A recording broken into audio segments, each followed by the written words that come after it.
powerful the result. We treat your goals as our own. We never lose focus on the life you want to build. And our experienced advisors design custom-built strategies to help you get there. It's time for a wealth management experience as sophisticated as you are. It's time for Corient. When a pioneering investment inspires you to dig deeper and step up to the highest level, that's the PIF effect. At the Adam Smith Center for Economic Freedom, you don't just learn, you achieve. Through our interdisciplinary Bachelor of Science in Business and Government Leadership, you'll gain perspective, innovate, and connect with real-world leaders. It starts with me. It starts with me. It starts with me. It starts with you. Leadership starts here.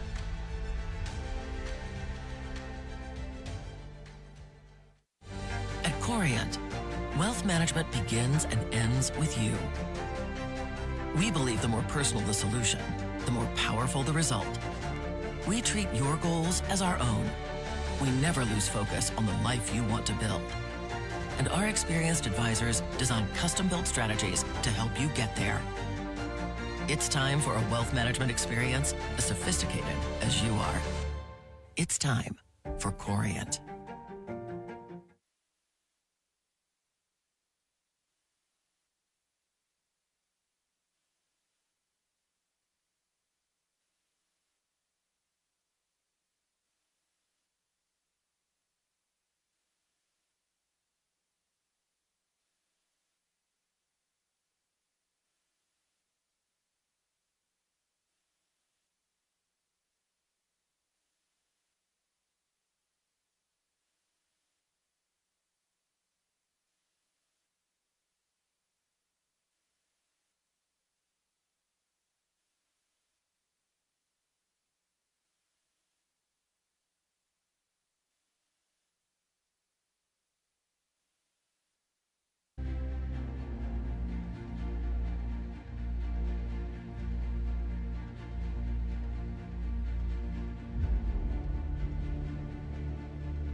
don't go. Please don't go. Honey, please don't go. Girl, I love you so. Please, please.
say live and let live.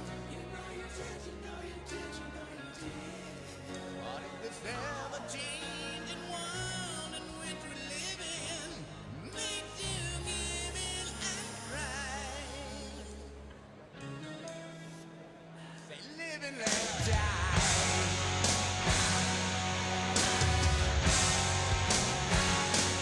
Live and let die.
shuffling their feet, people sleeping in their shoes.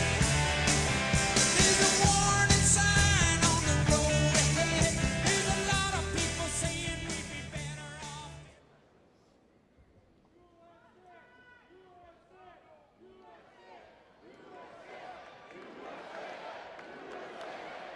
Ladies and gentlemen, please welcome the 45th and the 47th President of the United States, Donald J. Trump. And I'm proud to be an American, where at least I know I'm free. And I won't forget the men who died, who gave that right to me. And I gladly stand up next to you and defend her still today. 'Cause there ain't no doubt I love this land. God bless the USA.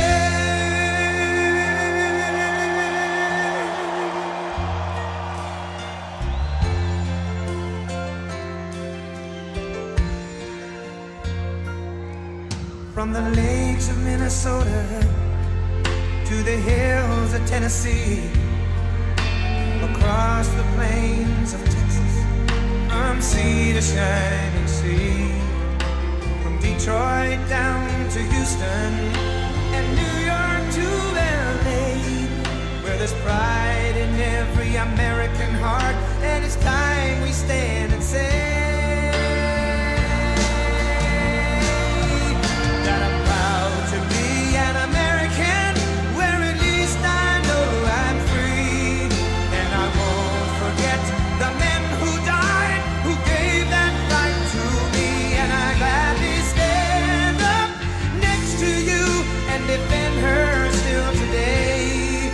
'Cause there ain't no doubt I love this land. God bless the USA.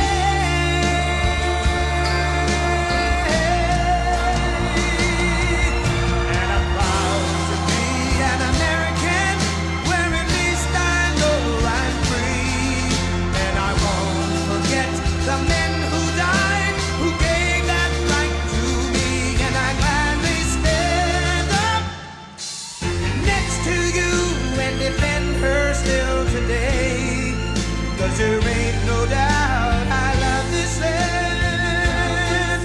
God bless the USA.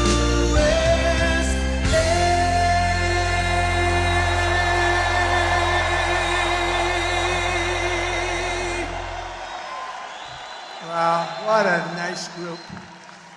And I love Miami. I love to be with the people. Many of you are not from Miami, but that's okay too. And I'm thrilled to be back in magnificent Florida, Miami, Florida, with thousands of incredible business leaders and true American patriots. That's what you are. We're gathered today on the one-year anniversary of the single most consequential election victory, they say. This is them, this isn't me. I'm a very modest person, I would never say this. The single most consequential election victory in American history. It's possible. I mean, it's possible. We've done a lot. On November 5th, 2024, the American people reclaimed our government. We restored our sovereignty. We lost a little bit of sovereignty last night in New York, but we'll take care of it. Don't worry about it. We rescued our economy, regained our liberty, and together we saved our country. On that magnificent night, 365 days ago, you know, I was with a group of very important people, and they say, think of it, last week, just last week, 6 days ago, 7 days ago, they said, you were campaigning 1 year ago. I said, no, it felt like I've been in this position for so long.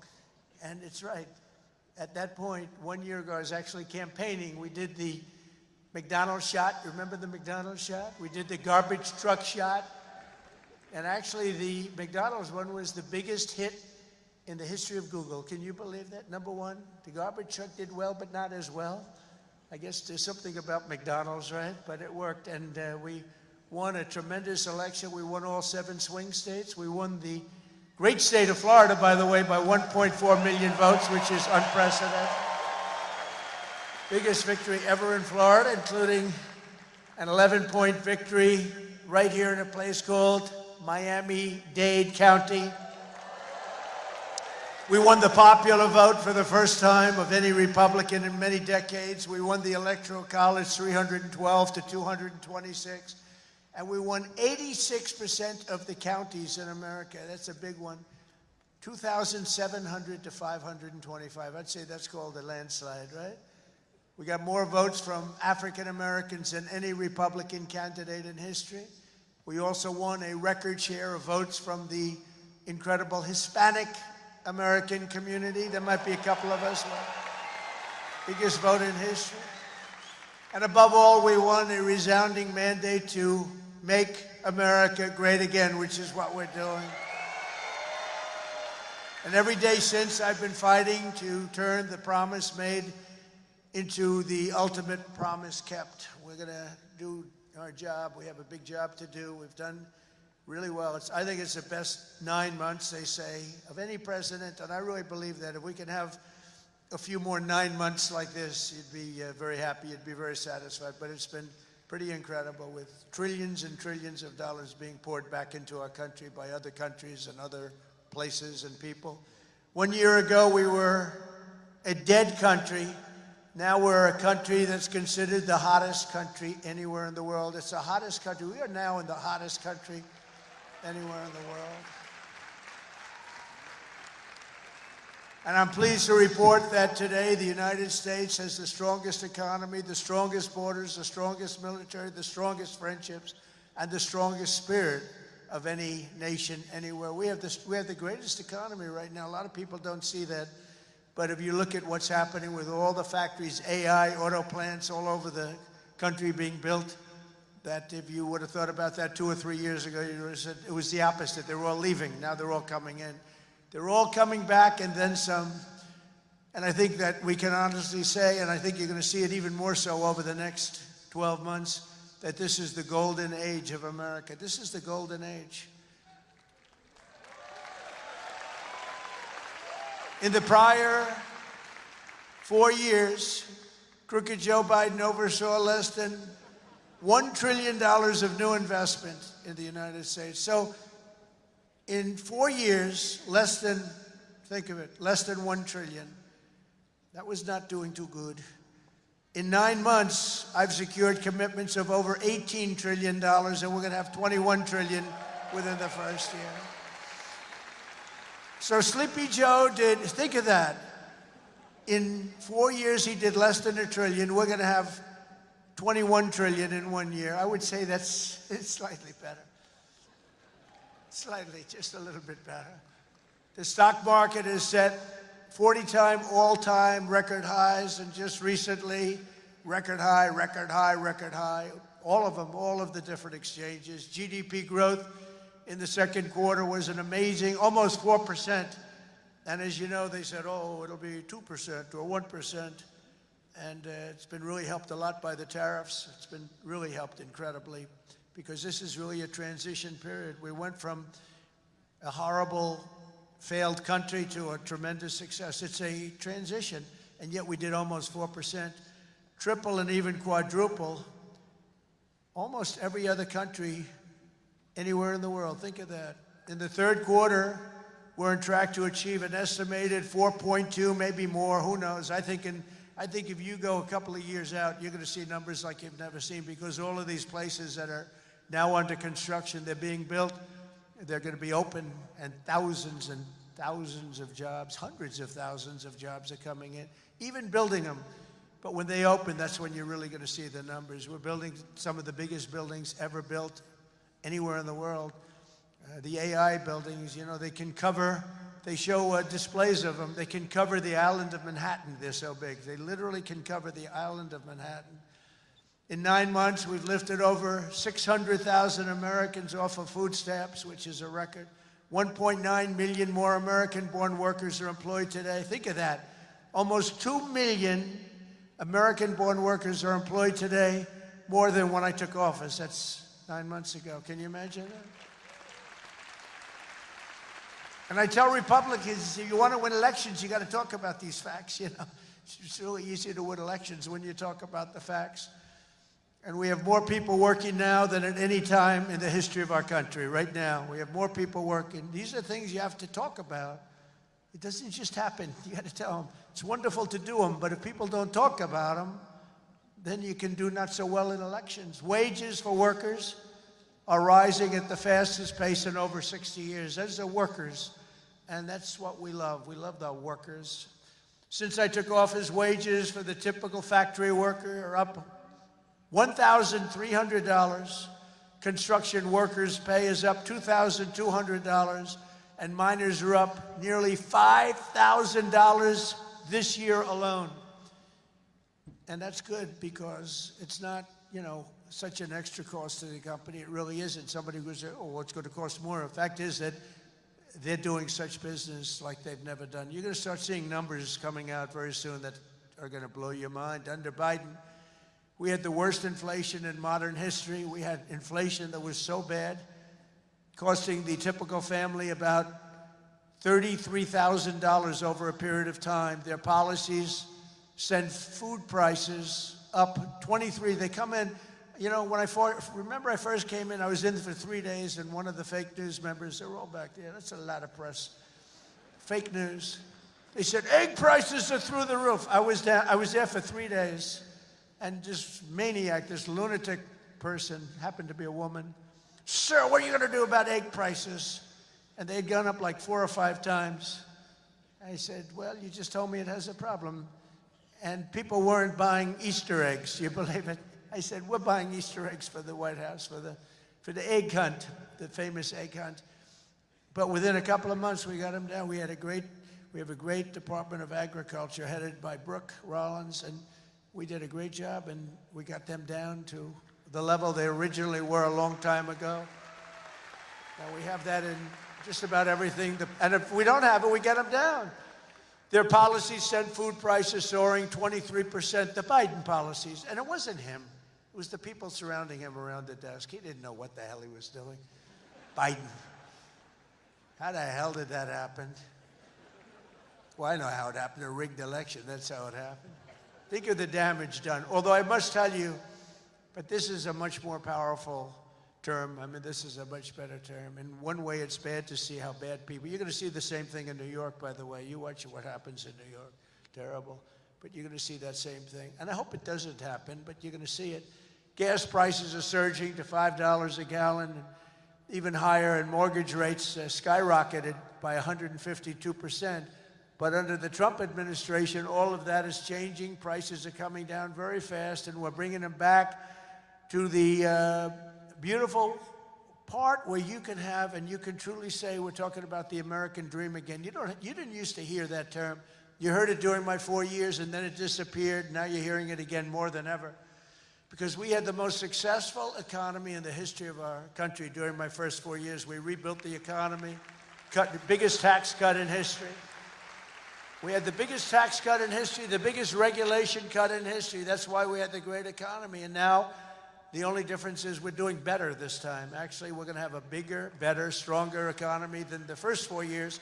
And that was the most successful economy in history. Gasoline prices have plummeted to the lowest in 2 decades, and we're going to soon see $2 gasoline. Think of that, $2 a gallon. It was up to $4.50, $5. And you know, when you get gasoline and you get oil and gas down, it's so big, it's so massive, the importance of it, that everything else starts to follow. And that's what's happening. Grocery prices are way down, and Walmart just announced that the cost of their standard Thanksgiving meal, this is the greatest. They're greatest, they're wonderful. They come out every year with how much does a Thanksgiving meal cost compared to last year, right? And it always goes up, up, up. It's 40%, 30% more. Is 25% lower than 1 year ago. Isn't that great? That's a big deal, Rima. That's a big deal. I don't know if they care about that in Saudi Arabia, but here it means a lot. We got the princess here from Saudi Arabia. She's got a lot of cash. Serious cash, and she's a great person. So she doesn't care about the price of a turkey is down a little bit, you know, she doesn't have to worry about it. Since March, the price of eggs is down 85%. Energy prices are down, interest rates are down, despite the fact that we have a total nincompoop at the Federal Reserve. It was recommended by one of my real great people, who I'd never spoke to again. And the cost of the typical new mortgage is down by nearly $3,000 a year. Day by day, we're making America affordable again. It's going to be affordable again at a really record pace. And, you know, other people are going to take credit. All the mayors and all the governors, they're going to say what a great job. They didn't do a damn thing. Yet as we speak, the Democrats in Congress are trying to put all of this progress at risk and drag us back to the Biden policies of soaring prices, crushing energy costs, massive spending, open borders, let the world come into our country from prisons and from mental institutions, let them pour in, and rampant inflation. That's what Biden gave us, all of those things. With the reckless Democrat shutdown, virtually every Democrat in Congress has voted to hold the American people hostage in an effort to extort hundreds of billions of dollars in new spending. They're demanding free health care for illegal aliens that just came into our country from prisons and from mental institutions, and drug dealers and drug addicts, and they want to give them $1.5 trillion in giveaways that would turbocharge rapid inflation again, as they did the first time. You remember that just a couple of years ago, 4 disastrous years we just had. They were the worst years. Meanwhile, the radical left Democrats are causing millions of Americans who depend on food stamps to go without benefits. They're forcing federal workers to go without paychecks, and they're stranding thousands of travelers at the airports. And you understand it, and they understand it. All because they want to return to the failed Biden policies that created, and also Obama policies. I watched him the other day up talking, well, Donald Trump is a mean person. I'm not a mean person. I just want to have a country that's great again. Is that okay? I'm not a mean person. He's a mean person. He's a divider. He's a divider. Obama, Barack Hussein Obama. And by the way, ask him how he's doing on his museum library. He's got hundreds of millions of dollars of cost overruns. It's come to a dead halt. He built it in not a particularly good location. He's not into real estate, you know? He doesn't know about location. He doesn't know about location. But he built it in a location that's not going to be too good. But the thing has come to a dead halt. It's way over budget. It's sort of like Gavin Newsom in California. He's got a train that was supposed to go from San Francisco to Los Angeles, which is a stupid idea because an airplane is faster. I don't care how fast it goes. And they had plenty of airplanes. San Francisco, inside San Francisco to inside right there, LA. And what they did is they said, oh man, this has been going on for years. It's billions and billions of dollars over budget. So what they decided to do is cut it so that it doesn't go into San Francisco and into LA. It goes way short of both. And then they cut it again and again and again. Pretty soon they're gonna have like 2 miles of track. Billions and billions of dollars. Totally incompetent. The biggest cost overrun, proportionately, that I've ever seen. Many, many, many times more. And it's no longer the same. It was supposed to go into the city. Now it's way short, many miles short of the city. So they're going to drop you off and you can walk the rest of the way. That train is going to haunt him. You watch, because he doesn't have what it takes. I tell you that. Slimy guy. He's a slimy one. Maybe that should be his nickname. Slimy Newsom, right? But he doesn't have it. But you look at that train, it's going to cost him. Republicans have voted 14 times to fund the government. And it's time for Chuck Schumer, crying Chuck. Remember he started crying at the airplanes? They were the worst forced tears. I've known him all his life. He's never cried. But he broke down in tears. He was so devastated. He didn't know why he was crying, but he just thought it was good to do. His people told him this was a good time to cry. Crying Chuck. But it's time for Chuck Schumer and the radical Democrat Congress to stop playing games with the people's lives and to pass a clean funding bill that they've done 30 times before. And to reopen government immediately, just reopen it. They don't like it to be reopened because we're setting records. They think actually, I don't think anything's going to hurt. We are so strong now that I'm not sure that anything's going to hurt. But it would be good to open it up, take care of the people with jobs that aren't going to get paid and aren't getting paid. And no matter what, we will not let them impose their inflation-causing extremism on the American people. We're not going to pay $1.5 billion for people that came into our country illegally, okay? If you don't mind. That's what they did last time. Remember the Inflation Reduction Act? The greatest scam, one of the greatest scams. I would say some of their environmental scams were even bigger, but one of the greatest scams ever. Inflation Reduction Act, and then they admitted it had nothing to do with inflation reduction, remember? But it did actually cause massive inflation. It actually caused massive inflation. But we don't use auto pens in the Trump administration to sign things. We don't believe in that. You know, I get these guys come in with these big, beautiful documents, gorgeous, beautiful, must cost a fortune. I should check the price. But, you know, a general is being made or something, you know, some big post. And they say, sir, would you sign this, please? It's going to be a 4-star general, or it's going to be a big cabinet position, or it's going to be something with medical or whatever. I take my pen and I sign it.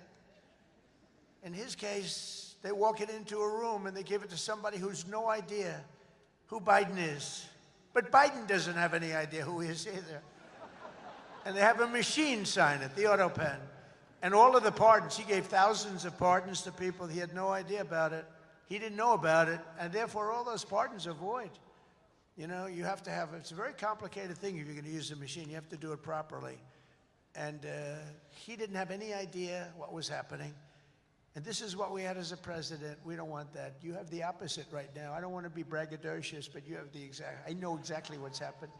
If you want to see what congressional Democrats wish to do to America, just look at the result of yesterday's election in New York, where their party installed a communist as the mayor of the largest city in the nation.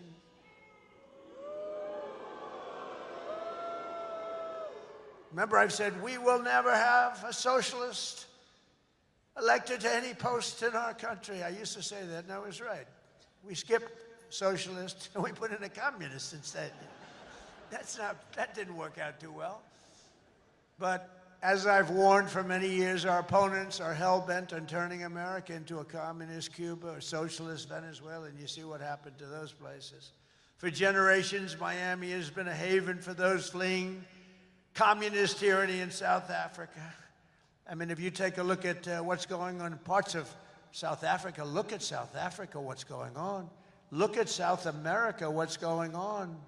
You know, I'm not going to, we have a G20 meeting in South Africa. South Africa shouldn't even be in the Gs anymore because what's happened there is bad. I'm not going. I told them I'm not going. I'm not going to represent our country there.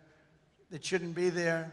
Take a look at what's happening in different parts of South America. Take a look at what's happening in different parts of the world. But now the Democrats are so extreme that Miami will soon be the refuge for those fleeing communism in New York City.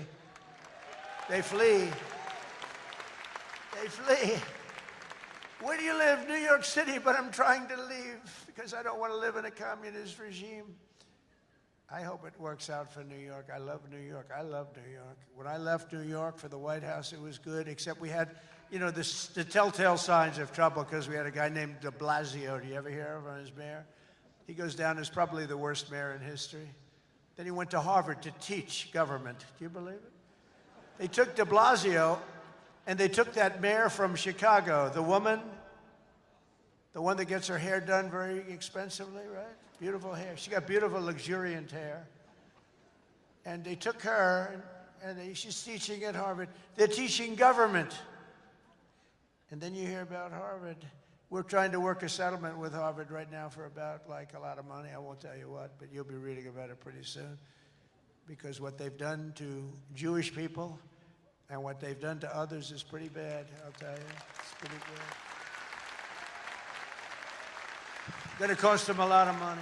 After last night's results, the decision facing all Americans could not be more clear. We have a choice between communism and common sense. Does that make sense to you? Common sense. It's common sense or communism. And you know, you take a look back 1,000 years, it hasn't worked. If it worked, we'd be using it, I guess, but it hasn't worked. Our opponents are offering an economic nightmare. We're delivering an economic miracle. We have delivered in 9 months, this is the biggest investment of funds in a country in history by many times. That's good. They want higher spending for government and illegal aliens. We want bigger paychecks for American workers and American families, and that's what we're delivering. You see that? They stand for crime and chaos and corruption. We stand for law and order and justice. Also, strong borders. Boy, do we have strong borders. They put America last. We put America first. We put America first. And as long as I'm in the White House, the United States is not going communist in any way, shape, or form. We'll stop it. We're going to stop it. Stop this nonsense.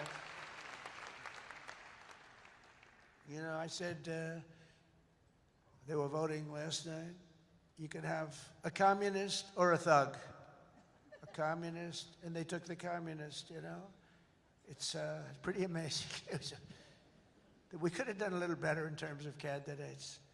From day one of my administration, I've been fighting every single day to turn around the catastrophe we inherited to make America the best place on the planet Earth to do business. And that's what it is. Right now, we're the #1 place. I'm getting plants approved in 2 weeks. It used to take 20 years before they got rejected.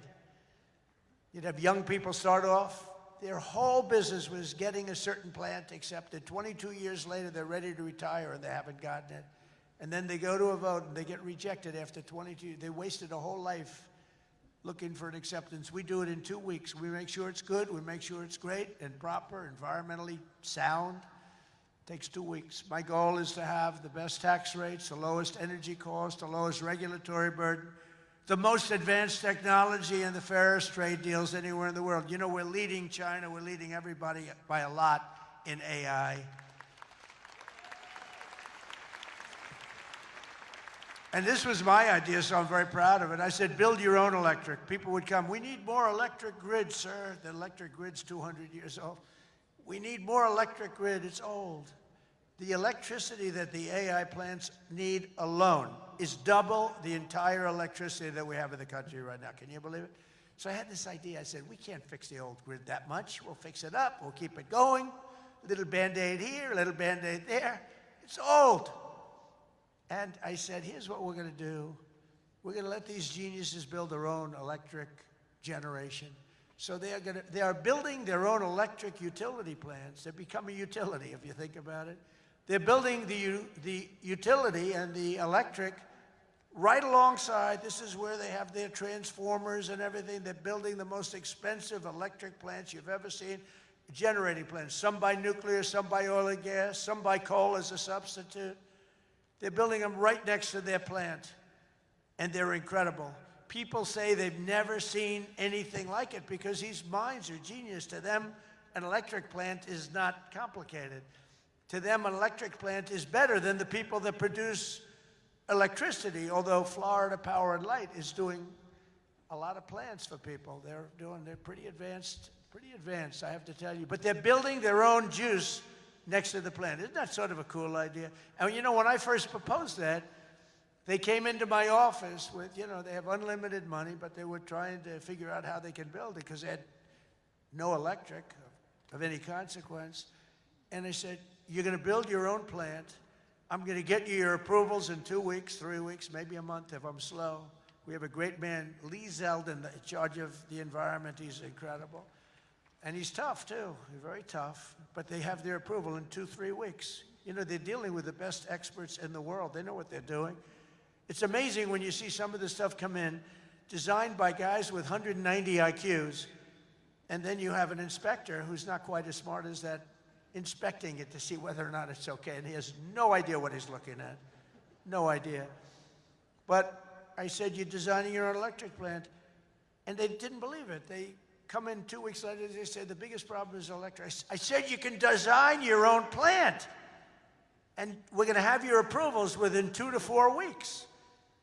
And they said, he's really serious about it. They thought I was kidding.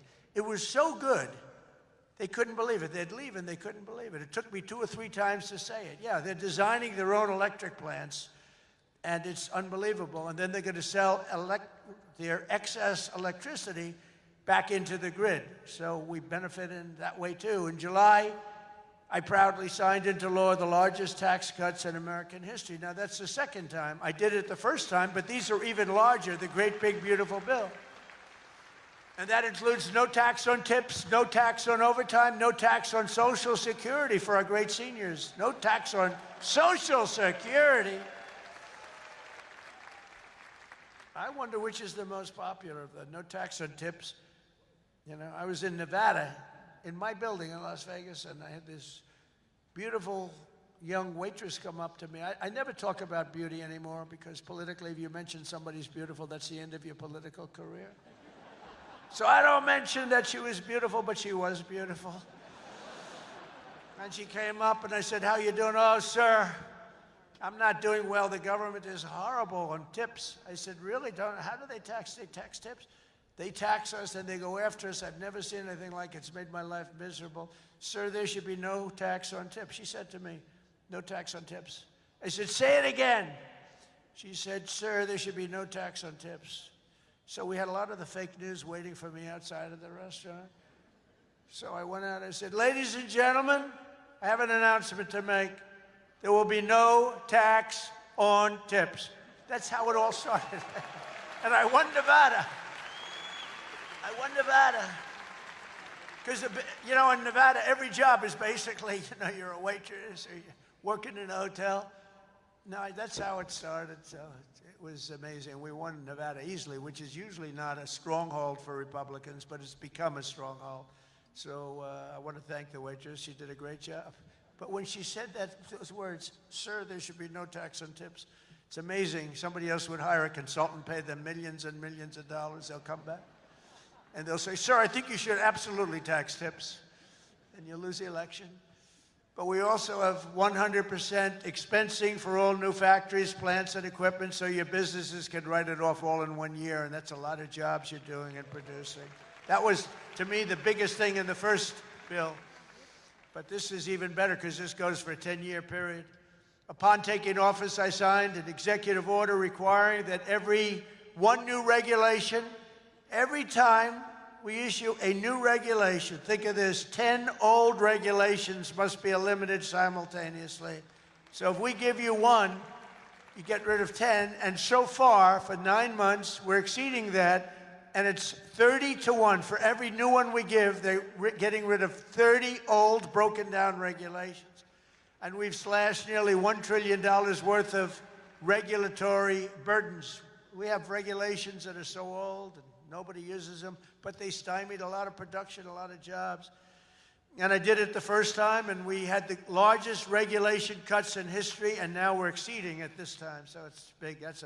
It's one of the reasons we did so well then, and I think it's one of the reasons we're doing so well now. Again, we have to talk about it, because if we don't talk about it, nobody else, the fake news is not going to talk about it. And we have streamlined permitting for the new energy and mining projects. What used to take decades now takes 28 days. And on day one, I signed an executive order to unleash American energy and officially terminate the Green New Scam. Has anyone ever heard of the Green New Scam? Remember the old thing, global warming, and then it would be too cool? And then they said global cool. They didn't know what the hell to say.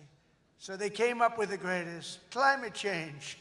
No matter what, if it goes up, if it goes down, climate change. They're very, very smart people, but not smart for us. They're smart for them. But my policy was very simple. Drill, baby, drill. We're drilling like crazy right now. And to curb inflation, we've slashed the size of government for the first time in years, and we're waging total war on waste, fraud, and abuse like we've never done before. Since January, 100,000 bureaucrats have left the federal payroll. Government spending is down 2.5% this quarter compared to 1 year ago. Think of that. And in stark contrast to last administration, 100% of all new jobs created in America under my administration have been created in the private sector. 100% of the jobs have come from the private sector. Otherwise, you don't have a country. I mean, I love government workers, but if you have all government workers, you don't have a country, do you? At the same time, my tariffs are bringing in hundreds of billions of dollars and are helping slash the deficit this year by more than 50%. Did you see the numbers? We're going to be down 50%, anywhere from 25 to 50, but closer to 50%. Who would think that one? Those are big numbers. Now, take that out 2 or 3 years. To embrace a vital industry here in Miami, I've also signed historic executive orders to end the federal government's war on crypto. Crypto was under siege. It's not under siege anymore because it's a big industry. It's a big industry, and I have a lot of people that are great people, great business people. They're in other businesses, but they're in crypto too. And it takes a lot of the pressure off the dollar. It does a lot of good things, but we're into it. Biden was vicious on crypto. They were going after these crypto guys. It was terrible. They were under indictment, but I got indicted too. I made a phone call. Congratulations on your victory. He made a phone call. Let's indict him. These people are the worst. Then they say, he's gone after Comey. They indicted me. They impeached me. They did everything. It's unbelievable. Who the hell else could have taken that? Do you guys know anybody else that could have taken it? I don't think so. A lot of people say, you're the only one could have taken that. I don't know if that's true, but there aren't too many. We're making the United States the Bitcoin superpower, the crypto capital of the world, and the undisputed leader in artificial intelligence. We're leading China by a lot. Don't forget, if we don't do the crypto properly, China wants to do it. They're starting it, but they want to do it. Other countries want to do it. If we don't do it, it's a big industry. We're honored to be joined today by a man who has been a true champion for many of these bold policies. He really has. He's been a great guy. He was a little late in his endorsement of me, I'll be honest with you. He endorsed me. You know, these guys that endorsed me after I won, I don't know. Sir, I'd like to endorse you. No, I won the election. Nah, he's a good man, actually. I've known him a long time. He's helped turn the area into one of the hottest markets in the country and one of the greatest cities in the world. Miami Mayor Francis Suarez. Please, Francis, come up.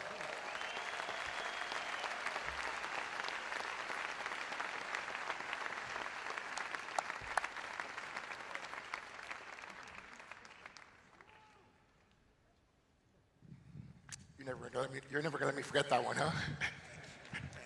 Thank you, my brother. Thank you, Mr. President. Just a little shorter than you are.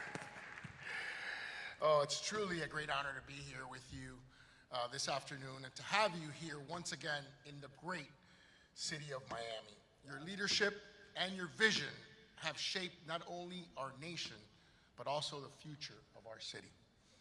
Miami's success today is rooted in the values that are deeply American: opportunity, freedom, safety, and innovation.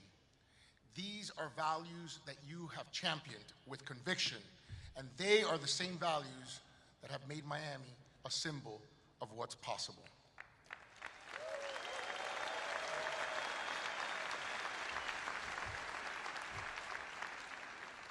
When people believe in the promise of America, Mr. President, I want to personally thank you for your continued support of our vision for this city. It was an honor to stand beside you in the Oval Office when you announced the next year's G20 right here in the city of Miami.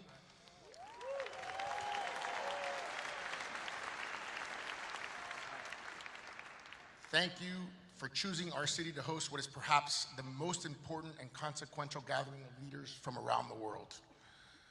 Miami has come a long way, and we will rise to the occasion, Mr. President.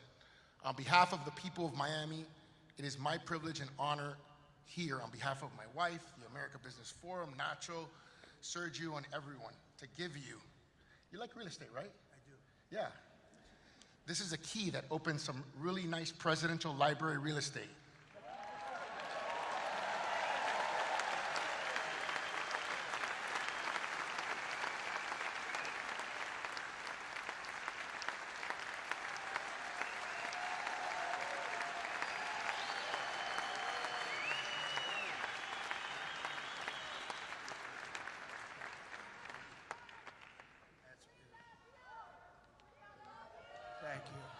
Thank you very much, Francis. I appreciate it.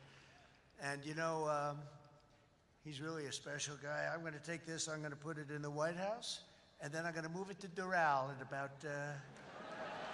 3.5 years. We put it right in Doral, right? In the lobby of Doral. A lot of people from Doral. Well, thank you. That's a great honor. I also want to thank a man who's been unbelievable in terms of Israel and so many other things. You know, he was a great real estate developer, but he had a great personality.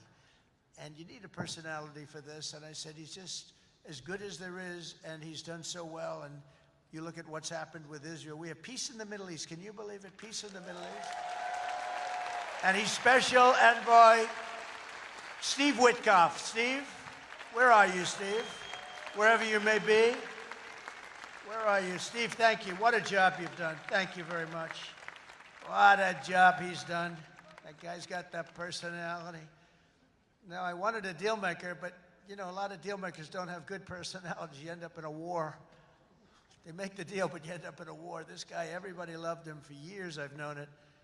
And he was the right guy for the job. Peace in the Middle East. 3,000 years. They've never had peace in the Middle East. We're going to have it, too. We're doing well. Just keeps going along. And we just had a meeting. It's even more and more so. And so many people in this room are very much into Israel and the Middle East. And it's been amazing what we've been able to do. And you've done such a big part of it, along with a very special young genius named Jared Kushner, who helped you so much. Stand up, Jared. And he's the father of the Abraham Accords, right? He's the father of the Abraham Accords. And by the way, my granddaughter, Arabella, would you stand up, Arabella? She looks so great. I said, how are your marks in school, Arabella? Grandpa, I have all A's and A pluses, you know that. Like it was a stupid question I asked her, right? We're proud of you, Arabella. Jared, thank you. What a great job. And we have a lot of people joining now the Abraham Accords. And hopefully we're going to get Saudi Arabia very soon, but I'm not saying that. I'm not lobbying. No, but we have a lot of people. We have a lot of people that are coming aboard. You know, the key was when we took out the nuclear capability of Iran, all of a sudden everybody said, wow, that was nice. They've been wanting to do that for 20 years. Saudi Arabia's ambassador to the United States, Princess Rima, thank you very much. Please stand up. Thank you. Thank you. Thank you very much. Say hello to everybody. Say hello to a great group of people in Saudi Arabia. Thank you. Stephen Miner, Mayor of Miami Beach. Stephen Miner. Where is Stephen? Thank you, Stephen. Thank you. Good job you're doing. Excellent. Thank you, Stephen. The Mayor of Coral Gables, Vince Lago. Vince Lago. Thank you. Thank you. Great job, Vince. The Mayor of Doral. I love Doral. And I like this woman a lot. Christy Fraga. Where's Christy? Thank you, Christy. I like Doral. We also have Commissioners Damian Pardo, Laura Dominguez, Ralph Rosado, Miami-Dade Supervisor of Elections, Alina Garcia, the President of FIFA, Gianni Infantino. FIFA, where's Johnny? Whoa. Johnny, my boy. I didn't know he was going to be here. He's big stuff. And the world, look, you know, Johnny and I worked the deal originally, and it looked like I wasn't going to be president because it was in this term, right? So when they rigged the election, I said, oh, man, I have to run again because I want to be president when they have the World Cup, right? And look what happens, Johnny. I'm president when we have the World Cup. It wasn't supposed to be that way. But I can only tell you that the tickets are selling at numbers and record like they've never sold ever before. I heard you just told me that they're doing record business, right? We had the World Cup coming. Think of it, we have the World Cup coming, we have 250 coming, and we have the Olympics. 250 is 250 years of age. And we have UFC at the White House, by the way, on June 14th. That's going to be at the White House. That's going to be a tough ticket. That's UFC, but we have, think of it, Johnny is there with FIFA, And we have the Olympics. We have it all coming. It's all this thing. I'm glad I'm sort of happy the way things worked out, you know? It's turned out to be as good as it could be. I think we've made more progress than we ever could have made in the second term. I think this is really more progress being made. We also have Formula One CEO Stefano Domenicali, and where's Stefano? Very good. That's big stuff. We have a lot of big people here today. We also have a gentleman who called my election successfully. He said, and Donald Trump will be the next President of the United States. Got a great voice. Brett Baer. Where's Brett Baer? Brett Baer. Where is he? And his son is with him, Paul. Paul's a very good golfer, so is Brett. Thank you, Brett. He's doing an interview with me right after this. Oh, is that Paul? Stand up, Paul. Paul, did we take your father easily in golf? Tell me, huh? That was easy, right? Get ready. We'll do it again. Thank you very much, Paul. You look great. Also, I want to thank your two great senators, Ashley Moody and Rick Scott. And, you know, I just left them. Believe it or not, I had a meeting with all the senators this morning.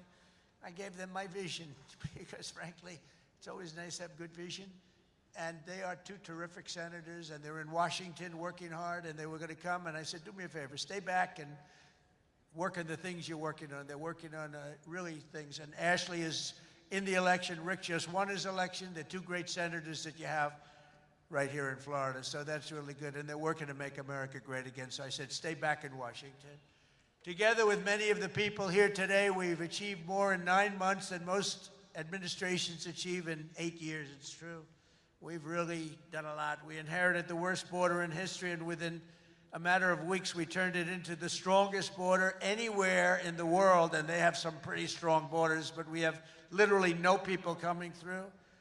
They do come in. They come in legally. You know, we want people to come in. We want to make it real easy for them, actually, but they come in legally. So you have to know that. We just don't want criminals coming in. We don't want people from prisons. We don't want prisons dumped into our country like Venezuela did. They emptied their prisons into our country. We don't want that, right? For months in a row, 0 illegal aliens have been admitted into the United States. 0. They actually announced it. This is an official 0. Remember when Biden said, I have no control over the border? Millions of people pouring through, not people that you could look at them, not that we discriminate. You could look at them and say, these are not going to be perfect for our country. They were rough people that they let in. They had 11,888 murderers, 50% of which murdered more than one people. We don't want them. We're getting a lot of them out. Hopefully we're going to soon have all of them the hell out of here. Either out of here or we have to put them in jail because they're so dangerous. Some are so dangerous we don't want to bring them out. We'll just make sure they never come back in. But this is what they were putting in our country, and it's a disgrace. On day one, I signed an executive order to designate the drug cartels as foreign terrorist organizations. We had a big, strong, positive number come out just recently. The drugs coming into our country are way down. I'll tell you where they're really way down is drugs coming in through water.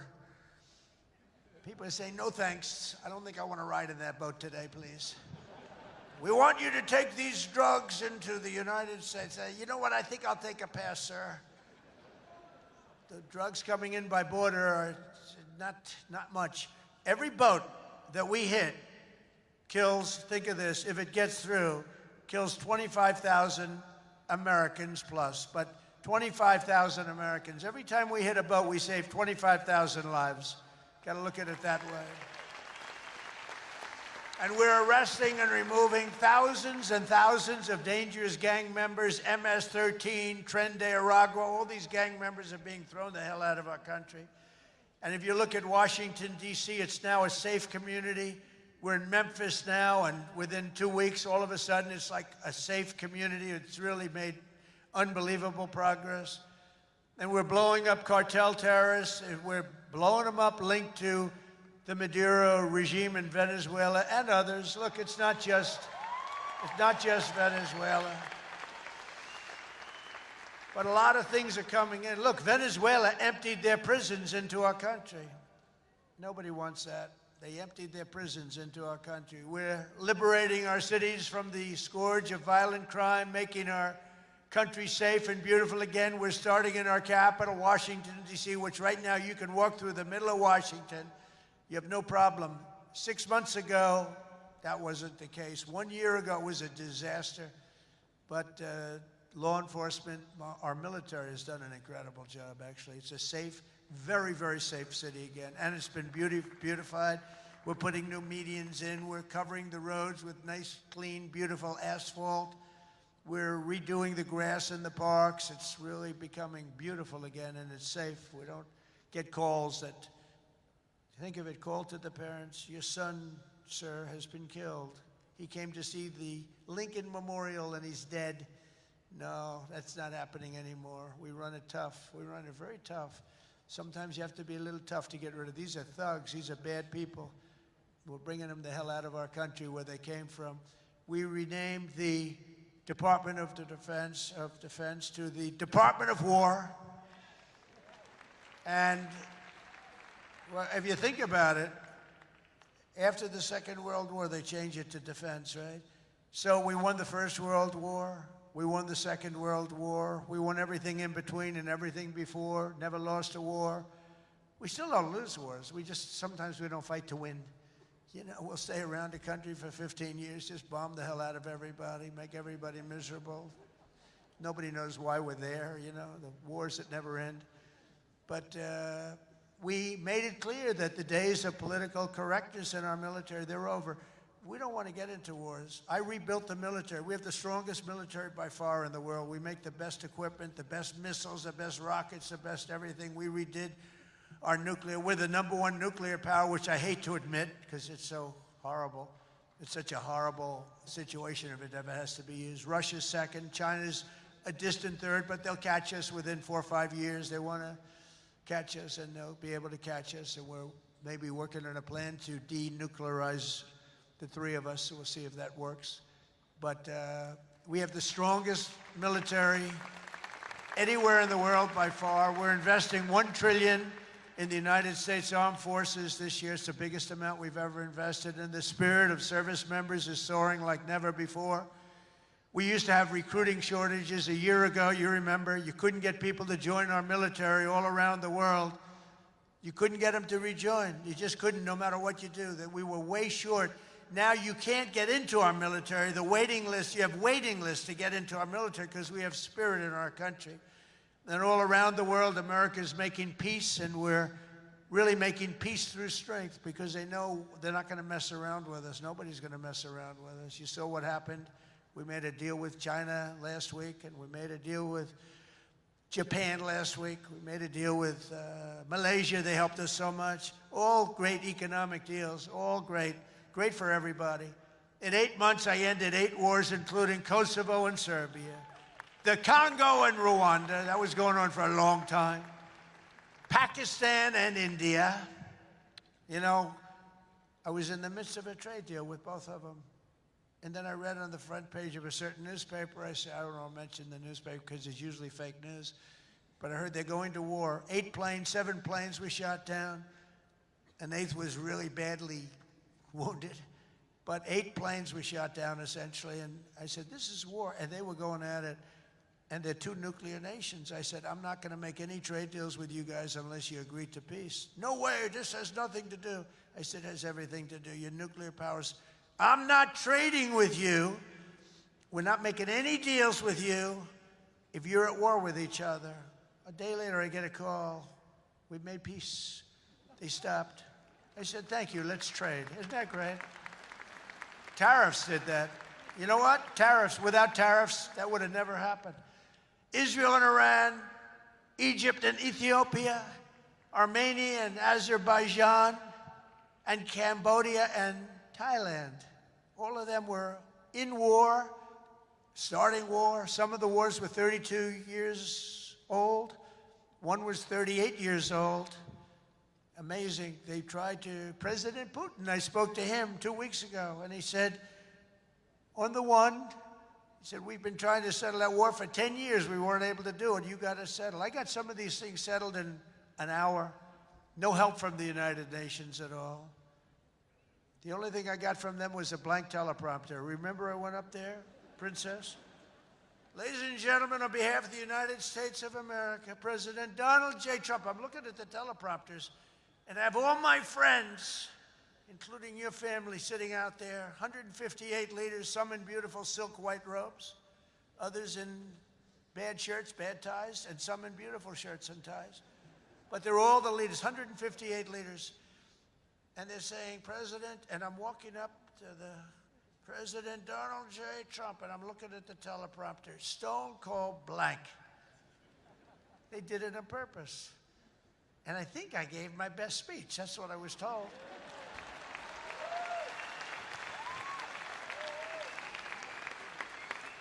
But it still wasn't a great feeling. I'm walking up very slowly. You know, I'm 20 feet. I'm trying to walk slowly because I see it's not working. They're dead. They did it on purpose. But it worked out okay. Not great people. Most important of all, for 4 weeks ago, and this is very important, we brokered the historic peace deal that ended the war in Gaza. And it's a serious end, too. You know, I read a lot of people, oh, it's very tenuous. Jared and Steve, I don't think it's tenuous to you. I hope it isn't, because otherwise I'll have to cross it off. I'll have to say only ended 7. But that was a tough one, right? That was a tough one. But there's nothing tenuous about it. It's a serious end. Gaza has been a disaster for so many years, and I think it's an end. I think you're going to see some tremendous things happening. We just had a meeting just before I got up, and some great things are happening. And with Israel and peace in the Middle East, it's amazing, actually, what they've done. And what you two guys have done have been incredible. True. On day 1 of my administration, I signed an executive order to slash federal funding for any school that pushes critical race theory or transgender insanity on our youth.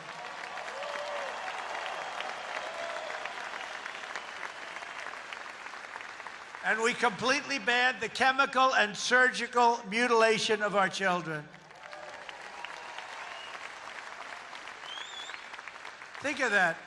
Can you imagine somebody 15 years ago saying we stopped the surgical mutilation of our children? We stopped the chemical mutilation of our children. Can you imagine that? They would have said, this guy's crazy. And now you're saying, thank you very much, because you know it's true. How about this one? We got men out of women's sports. It's over. It's over. Men out of women's sports. They had a race here, the long distance, a super, I don't know what the hell, a race, one of these all-day races. They had the top women, the top men. The man won by 5 hours and 18 seconds, okay? What the hell? How about the weightlifting? 218 pounds by women. That's a lot to lift over your head, Rima. I don't know if you might be able to do it. 218 pounds or whatever was the record. A man beat the record by 100 pounds. It stood for like 17 years or something. A man beat the record by 100 pounds. He was a failed male weightlifter, but as a female, he did very well. That's a record that won't. This is a thing that stood. They'd put a quarter of an ounce and a quarter of an ounce on each end. 18 years the record stood. Then a guy comes along, ping, ping. This is a crazy, these people are crazy. And Mandami, whatever the hell his name is in New York. No. He thinks it's wonderful to have men playing in women's sports. The swimming's good too, you know? You know the story? Records are being beaten by numbers that nobody's ever seen, nobody ever thought possible. But a lot of those records are being changed back to where they should be, and I made it the official policy of the United States government that there are only 2 genders, male and female.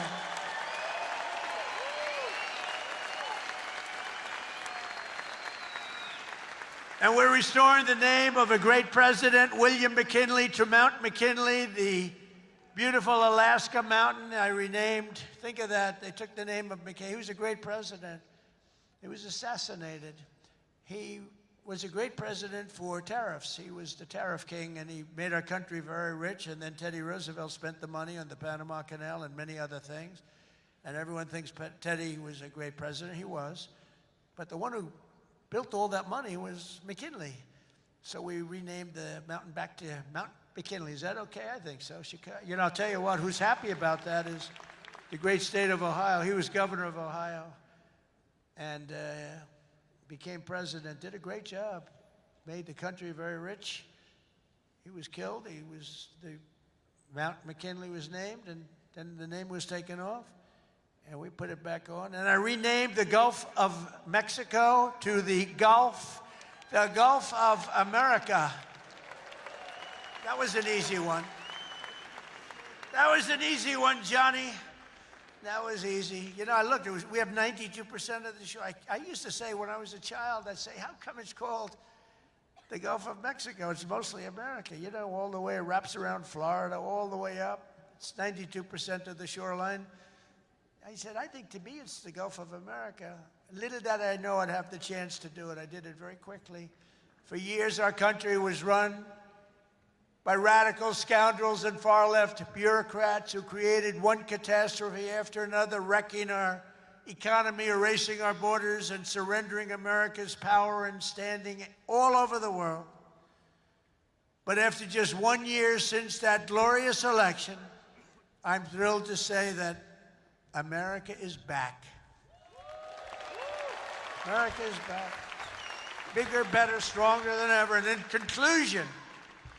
conclusion, jobs are returning, businesses are booming, and America is respected again, perhaps like never before. Our country is respected again like never. They were laughing at our country. We had a guy who couldn't walk up a flight of stairs. He kept falling. It's very embarrassing. You know, at Air Force One, I go, sir, would you like the short stairs or the long? I say, give me the long every single time, please.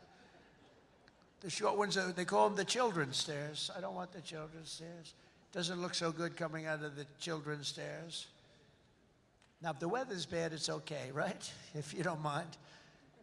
But the communists, Marxists, socialists, and globalists had their chance, and they delivered nothing but disaster. And now let's see how a communist does in New York. We're going to see how that works out. And we'll help them. We'll help them. We want New York to be successful. We'll help them a little bit, maybe. For all of these failed and discredited, really discredited if you think, ideologies of the past, their day is over, their grip is broken, and their time is absolutely done. The golden age of America has begun, and we are just getting started. It's a golden age like you've never seen before.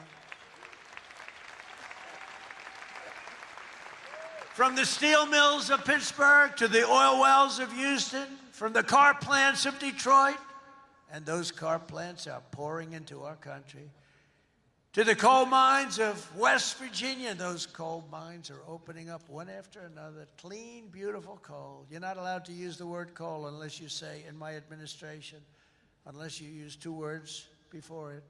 Clean and beautiful. Biden would say, unless you use 2 words before it, here you go, clean. He said, what happened to the other word? Remember those things? You'd say 3 words and mean 2. But the West Virginia mines are doing unbelievable now. Wyoming is doing unbelievable. It's clean, beautiful coal. And from the bright lights of Las Vegas to right here in beautiful Miami, America is proud.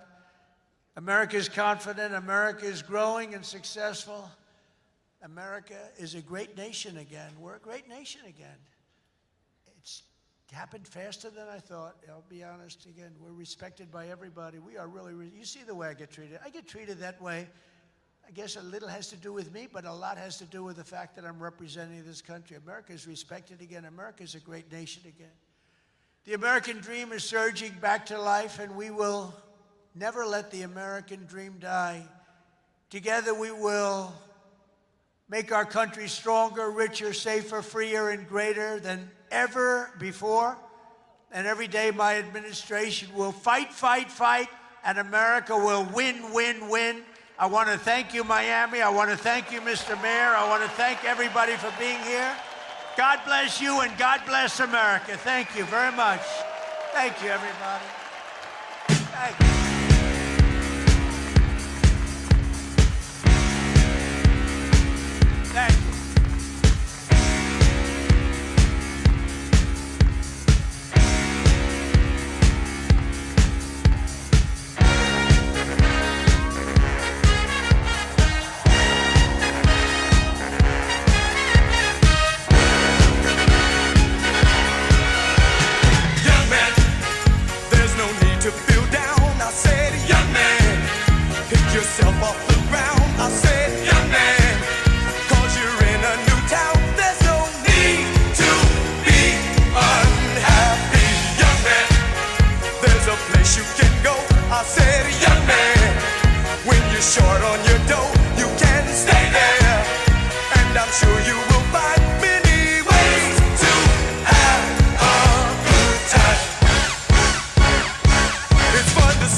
came up to me and said, young man, take a walk up the street. It's a place there called the YMCA. They can start you back on your way.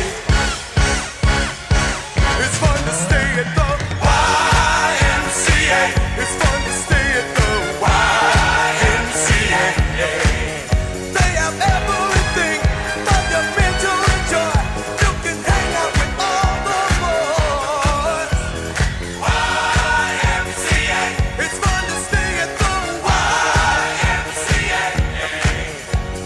Young man, there's no need to feel down. Young man, pick yourself off the ground.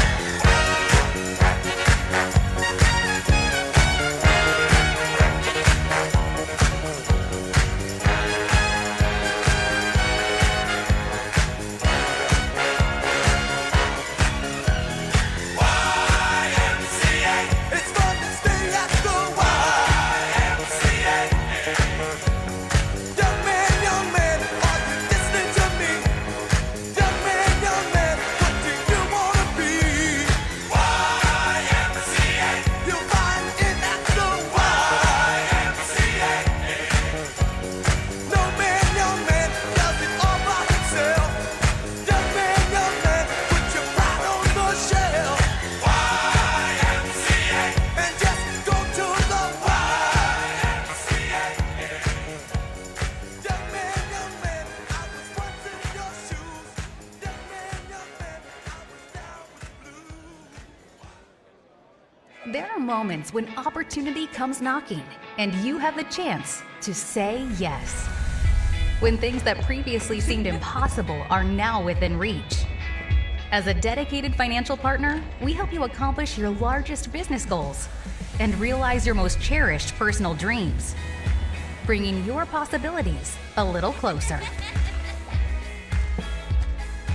City National Bank. Say yes to possibility. When a pioneering investment inspires you to dig deeper and step up to the highest level, that's the PIF effect.